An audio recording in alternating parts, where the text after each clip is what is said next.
నీవు స్వాధీనపరుచుకున్నట్లు నీ దేవుడైన యెహోవా నీకు స్వాస్థ్యముగా ఇచ్చుతున్న దేశంలో యెహోవా నిన్ను నిశ్చయముగా ఆశీర్వదించును.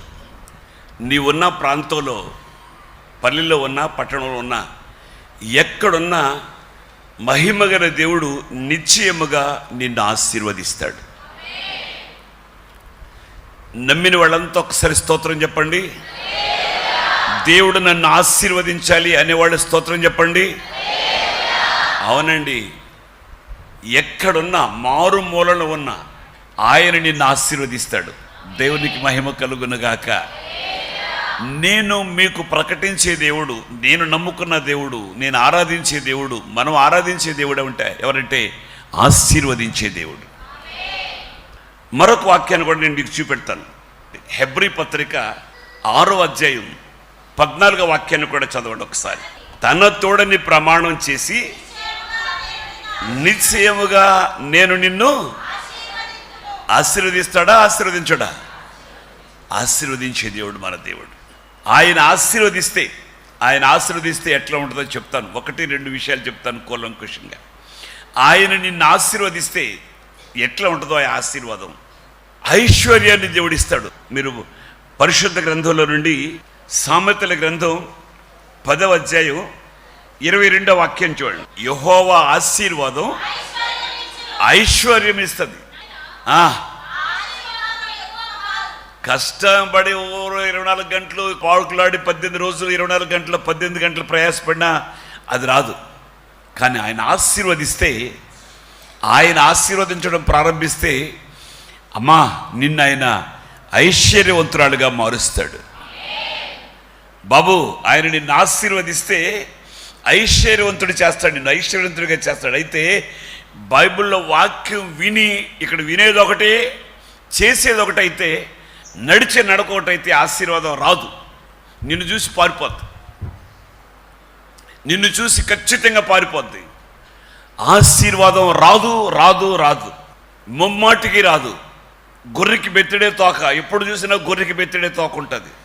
దేవుడు నిన్ను ఆశీర్వదించాలి, దేవుడు నిన్ను దీవించాలి, దేవుడు నీ కుటుంబాన్ని ఆశీర్వదించాలి, దేవుడు నిన్ను నీ భార్యను ఆశీర్వదించాలి, నిన్ను నీ పిల్లల్ని ఆయన ఆశీర్వదించాలి. అమ్మా, నీ భర్తను ఆశీర్వదించాలి, నిన్ను ఆశీర్వదించాలి, నీ పిల్లల్ని ఆశీర్వదించాలి. ఎట్టకెలకు నీ కలిగినదంతా దేవుడు ఆశీర్వదించాలి. ఆయన ఆశీర్వాదం ఐశ్వర్యం. Praise the Lord, praise the Lord, hallelujah. వాగ్దానం చేసిన దేవుడు నమ్మదగిన దేవుడు, వాగ్దానం చేసిన దేవుడు నమ్మదగిన దేవుడు. మాట మార్చే దేవుడు కాడు, మాట మార్చడాయన. అవునండి, మాట మార్చే దేవుడు కదా. ఆశీర్వదిస్తాను అంటే ఆశీర్వదిస్తాడు అంతే. అవును అంటే అవును, కాదంటే అవును. ఆయన మాట అవునంటే అవును, కాదంటే కాదు. ఈరోజు ఎంతోమంది ఆశీర్వాదానికి దూరం కావడానికి కారణం ఏమిటంటే ఆయన మాట వినకపోవడమే, వాక్యానుసారంగా బ్రతకకపోవడమే. అంతే. అంత క్రైస్తవుడిగా ఎన్ని సంవత్సరాలైనా, చిరకాలు 100 సంవత్సరాలు బ్రతకొచ్చు నువ్వు క్రైస్తవుడిగా. కానీ దేవుని వాక్యానికి అనుగుణంగా అడగపోతే, వాక్యాన్ని అనుసరించకపోతే బతుకుల్లో ఆశీర్వాదం కాదు కదా, ఏమీ రాదు. రాదంటే రాదు.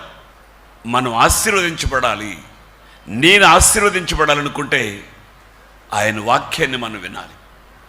దైవజనుడు యాకోబు చెప్తాడు 1వ అధ్యాయంలో 22వ వాక్యంలో, మీరు వినువారు మాత్రమై ఉండి మిమ్మల్ని మీరు మోసం చేసుకోవద్దు. అది విడమర్చి చెప్తాను, ప్రతి ఒక్కరికి అర్థమయ్యేటట్టు చెప్తాను, కానీ వ్యర్థమవుతుంది కొంతమంది జీవితంలో. వినువారు మాత్రమై ఉండి నడుచుకోకపోతే, ప్రవర్తించకపోతే మిమ్మల్ని మీరు ఎవడో మోసం చేయడం లేదు. వాక్యాన్ని ప్రకటించి వాక్యానుసారంగా నేను బతకపోతే నన్ను నేను మోసం చేసుకున్నాను అంతే. ఎదుగుబోదుగా ఉండదు నా బతుకులో, నా జీవితంలో ఎదుగుబోదుగా ఉండదండి. మీరు ఆశీర్వదించబడాలి. దేవుని ఆశీర్వాదం మన మీదకి దిగవచ్చునుగాక, నీ మీదకి దిగవచ్చునుగాక. దేవుడు నిశ్చయముగా నిన్ను ఆశీర్వదించునుగాక. ఆదికాండం 12వ అధ్యాయంలో దేవుడు అబ్రాహాముతో మాట్లాడి 12వ అధ్యాయంలో, నువ్వు లేచి నీ దేశం నుండి, నీ తండ్రి ఇంటి నుండి బయలుదేరి నేను నీకు చూయించే దేశానికి వెళ్ళు.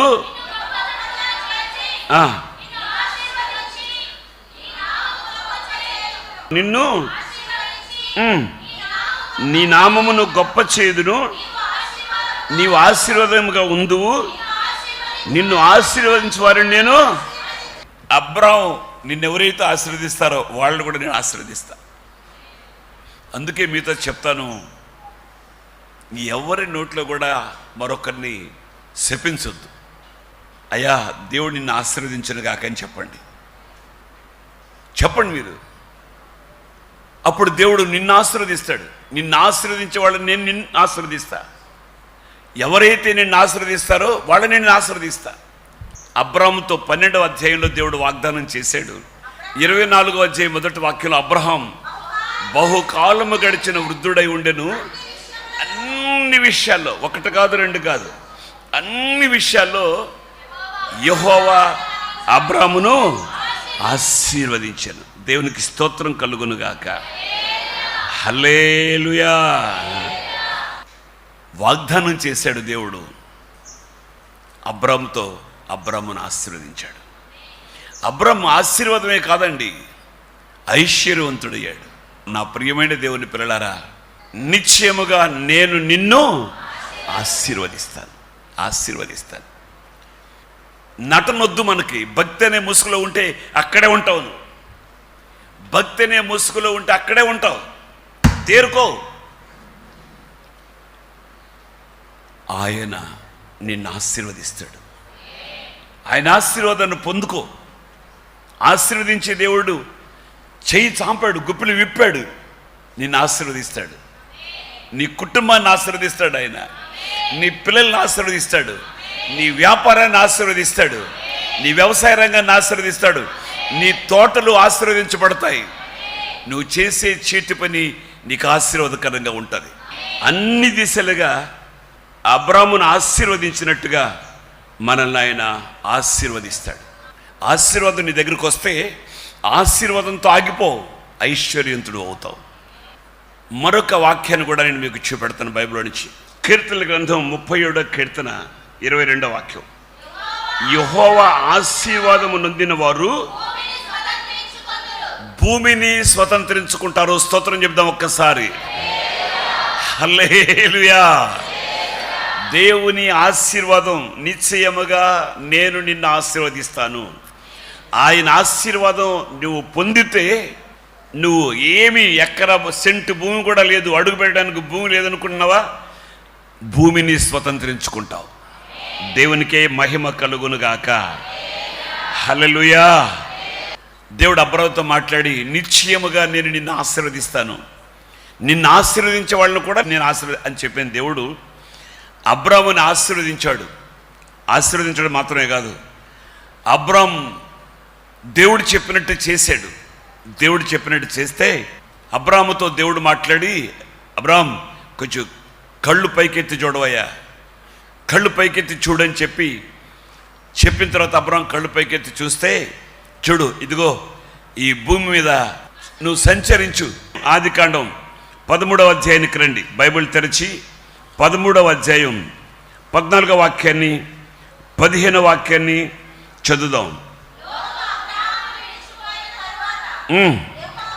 యెహోవా ఇదిగో నీ కన్నులెత్తి నువ్వు ఉన్న చోట నుండి ఉత్తరపు తట్టు, దక్షిణపు తట్టు, తూర్పు తట్టు, పడమర తట్టు చూడుము.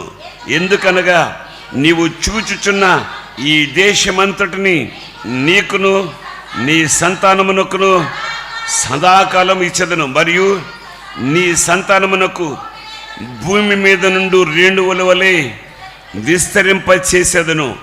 ఇట్లనగా ఒకడు భూమి మీద నుండి రేణువులను లెక్కింప తగిలిన యెడల నీ సంతానం కూడా. దేవునికి ఒకసారి స్తోత్రం చెప్పండి. పొడవు, వెడల్పు, దక్షిణం, ఉత్తరం నీ ఇష్టం, ఎక్కడ తిరుగు, ఇదంతా నీది. ఆమేన్, ఆమేన్. ఒక్క మాట చెప్తున్నాను, నమ్ముట నీ వలనైతే నమ్మువానికి సమస్తము సాధ్యం. ఆమేన్, ఆమేన్. మరలా చెప్తున్నాను, నేను అన్నానికి లేక చెద్దను నీళ్లతో 2 సార్లు కడుక్కుని ఉప్పు వేసుకుని మూడోసారి ఉప్పు వేసుకుని తిన్న రోజులు ఉన్నాయండి. ఈ మాటలు చెప్పడానికి నేను సిగ్గుపడను, కానీ ఈరోజు దేవుడు నాకు సమృద్ధిని సంతృప్తిని కలుగు చేశాడు. కారణం, వాక్యానికి అనుగుణంగా అడుగులు వేస్తున్నాను. ఆమేన్, ఆమేన్. జీవంగల దేవుని మాట వినండి, వాక్యాన్ని అనుసరించిన అడుగులు వేయండి, నిశ్చయముగా దేవుడు మిమ్మల్ని ఆశీర్వదిస్తాడు. ఆయన ఆశీర్వాదం ఐశ్వర్యం కలుగు చేస్తుంది. ఆయన వల్ల ఆశీర్వదించిన వాళ్ళు భూమిని స్వతంత్రించుకుంటారు. 2 ఆత్మీయమైనటువంటి అనుభవాలు చెప్పాను. ఇంకొక విషయాన్ని కూడా నేను మీతో చెప్తాను. మత్తయి సువార్త 25వ అధ్యాయం 34వ వాక్యాన్ని. అప్పుడు రాజు తన కుడివైపునున్న వారిని చూసి, నా తండ్రి చేత ఆశీర్వదించబడిన వారులారా రండి, నా తండ్రి చేత ఆశీర్వదించబడిన వారులారా. ఇది ఆశీర్వదించబడిన వాళ్ళకా, ఆశీర్వదించబడిన వాళ్ళకా? ఆశీర్వదించబడితే, నువ్వు ఆశీర్వదించబడితే ఆయన ఆశీర్వదిస్తాడు. ఆయన ఆశీర్వదిస్తే ఐశ్వర్యవంతులు అవుతారు. ఆయన ఆశీర్వదిస్తే భూమిని స్వతంత్రించుకుంటారు. దేవుని ఆశీర్వాదం పొందితే, చదువమా, లోకం పుట్టినది మొదలుకుని మీ కొరకు సిద్ధపరచబడిన రాజ్యాన్ని, స్తోత్రం చెబుదాం ఒకసారి గట్టిగా, హల్లెలూయా, హల్లెలూయా. మన కొరకు ఒక రాజ్యం సిద్ధపరచబోతా ఉంది. ఆయన సిద్ధపరుస్తున్నాడు. నిజంగా ఈ భూమి మీద నువ్వు ఆశీర్వదించబడితే, అది ఆత్మ సంబంధమైనటువంటి ఆశీర్వాదమైన, శరీర సంబంధమైన ఆశీర్వాదం గురించి చెప్పడం లేదు, కానీ నువ్వు ఆత్మ సంబంధమైనటువంటి ఆశీర్వాదాన్ని పొందగలిగితే, ఆయన ఈ లోకం పుట్టిన దగ్గర నుంచి నీ కోసం ఆయన సిద్ధపరిచినటువంటి రాజ్యాన్ని స్వతంత్రించుకుంటావు. ఆమేన్, హల్లెలూయా, హల్లెలూయా.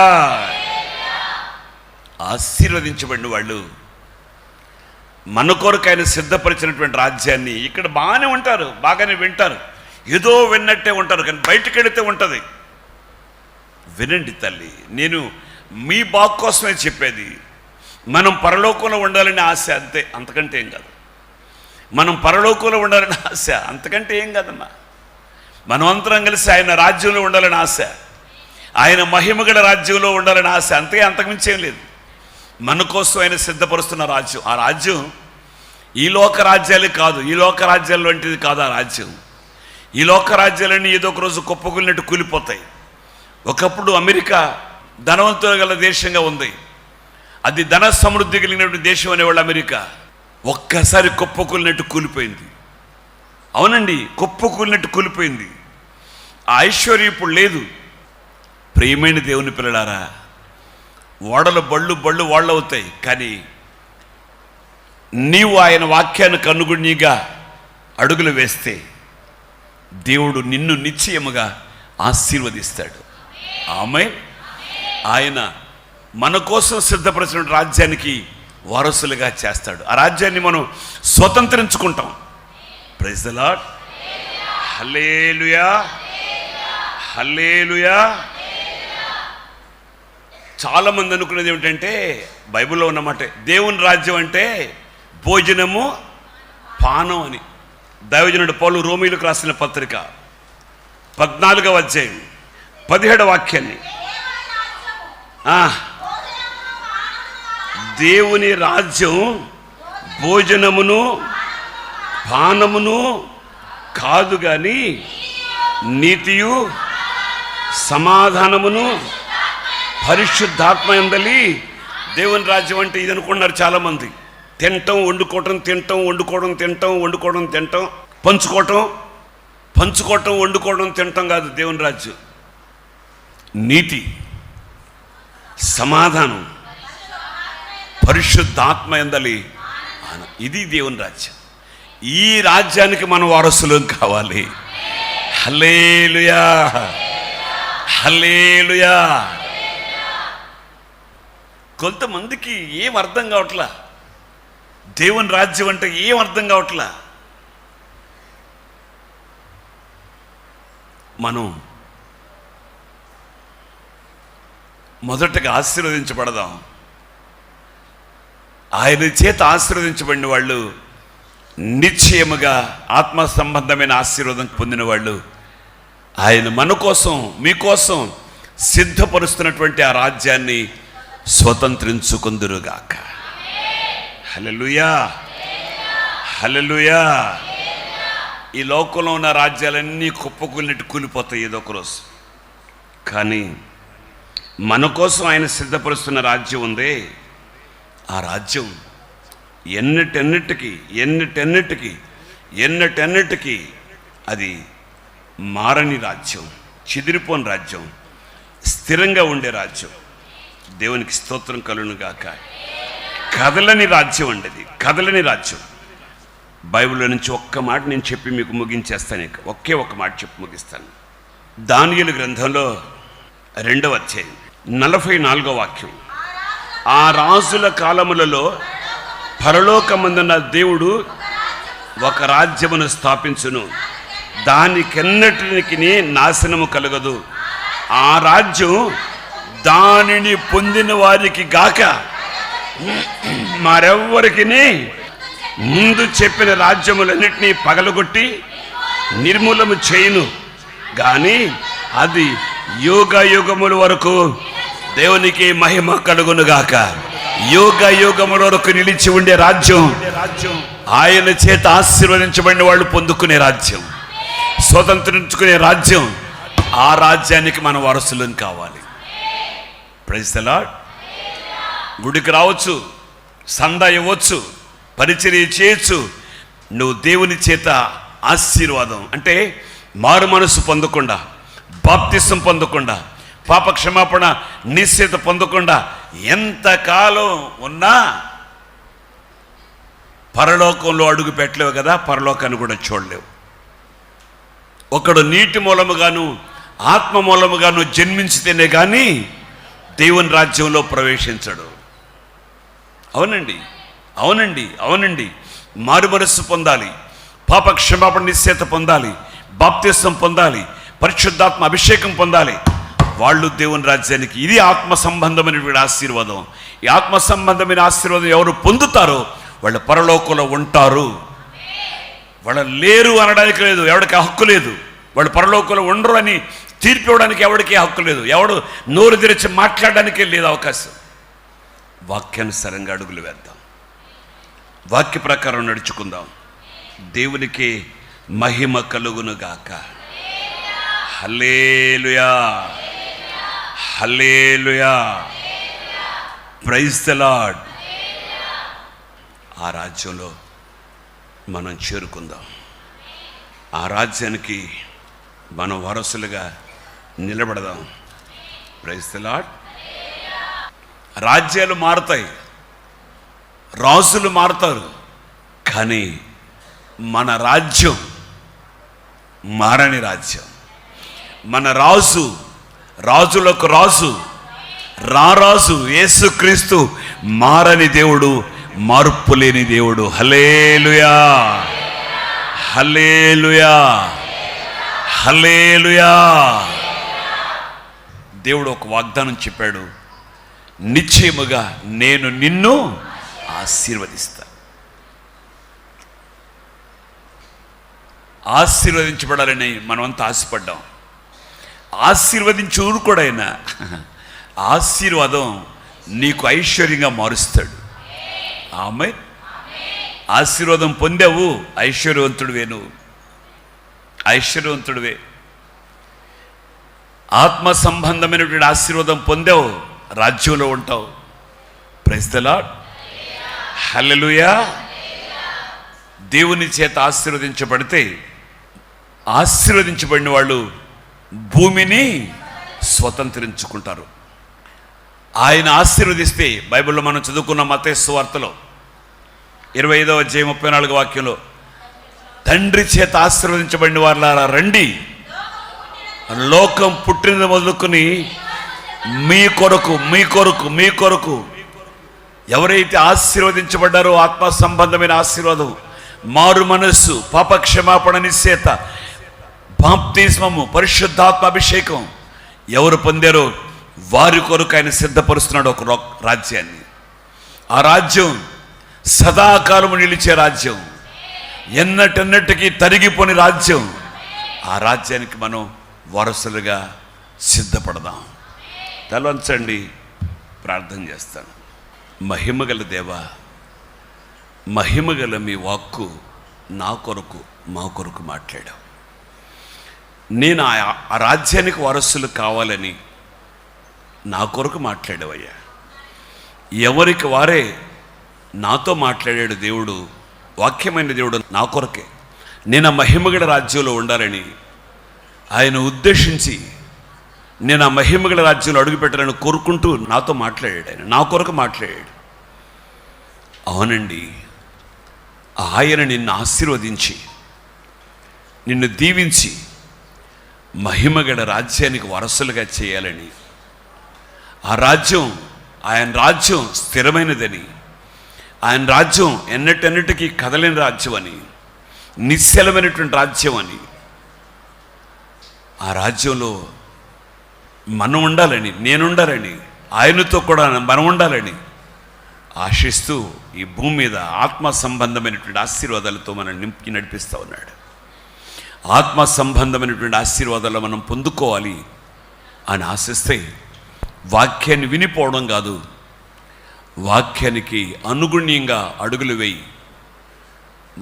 మీరు వాక్యాన్ని వినుమాత్రమై ఉండి మిమ్మల్ని మీరు మోసం చేసుకోవద్దు. వాక్యానికి అనుగుణ్యంగా ప్రవర్తించండి, ఆశీర్వదిస్తాడు. ఆ ఆశీర్వాదం నీకు ఐశ్వర్యం కలుగు చేయడం మాత్రమే కాకుండా నిన్ను భూమిని స్వతంత్రించుకునేటట్లుగా పొడుగు వెడల్పును ఎంత కోరుకుంటావో, ఒకవేళ నీకు తెలియకుండానే ఆ భూమిలో నువ్వు అడుగు పెడితే అది నీదే అవుతుంది. అది నీకే ఇస్తాడు దేవుడు, నీకే ఇస్తాడు. తప్పకుండా నీదవుతుంది. ఏం నిరాశపడద్దు.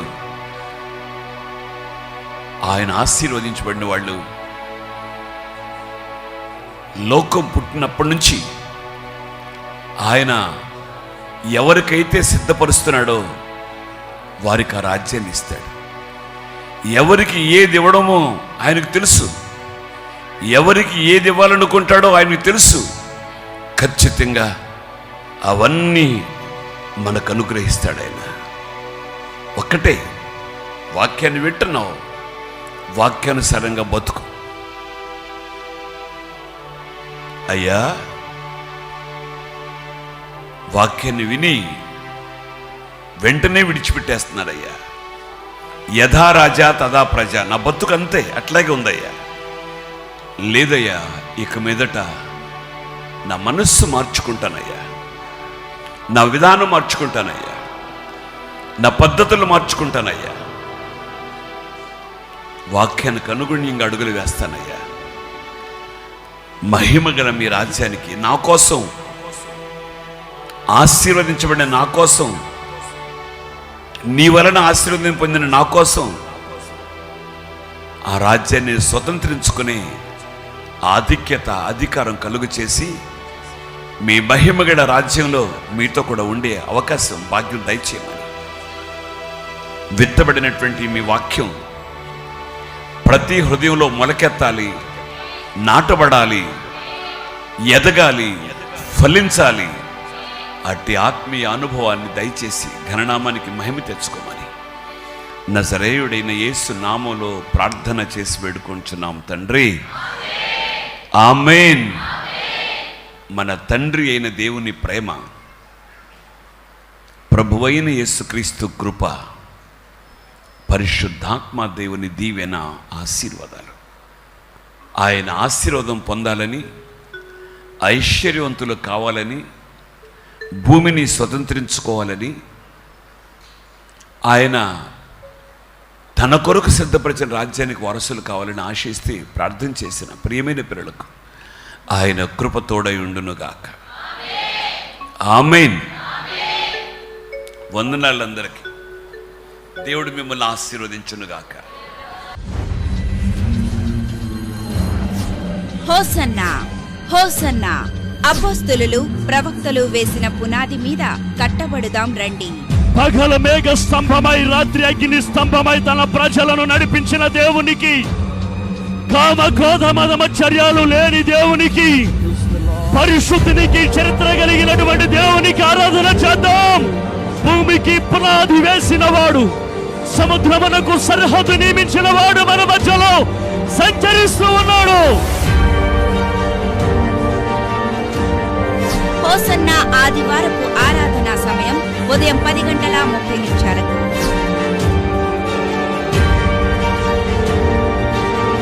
ఆత్మీయులైన దైవజనులు పాస్టర్ ఈడి కృపాదానం గారు ఉపదేశ సారమును బోధించెదరు. నీవు విచారణ చేయవలసింది ఏమిటి తెలుసా? ఏ పొలంలో సమృద్ధి అయినటువంటి ఆత్మీయ ఆహారం దొరుకుతుంది, ఏ పొలానికి పెడితే పరిశుద్ధత ఉంది. నేను పరిశుద్ధుడిని అని చెప్పుకునే చోట పరిశుద్ధత లేదు. మేము మాత్రమే పరిశుద్ధులు, మమ్మల్ని మించి పరిశుద్ధుడి లోకంలో లేదని చెప్పుకునే అబద్ధాల మాటలు నమ్మకండి, మోసపోవద్దు. పరిశుద్ధత కనపడుతుంది. పరిశుద్ధులని పిలిపించుకోవడం కాదు, నీ నడక నీ పడక పరిశుద్ధంగా ఉండాలి, నీ మాట పరిశుద్ధంగా ఉండాలి, నీ మార్గం పరిశుద్ధంగా ఉండాలి, నువ్వు వేసే ప్రతి అడుగు పరిశుద్ధంగా ఉండాలి.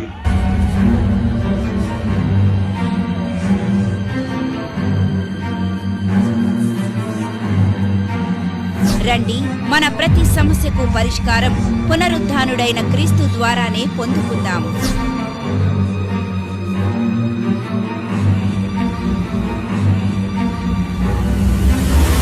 మా చిరునామా పాస్టర్ ఈడి కృపాదానం గారు, హోసన్నా మందిర్, టీచర్స్ కాలనీ, గుడివాడ, కృష్ణా జిల్లా.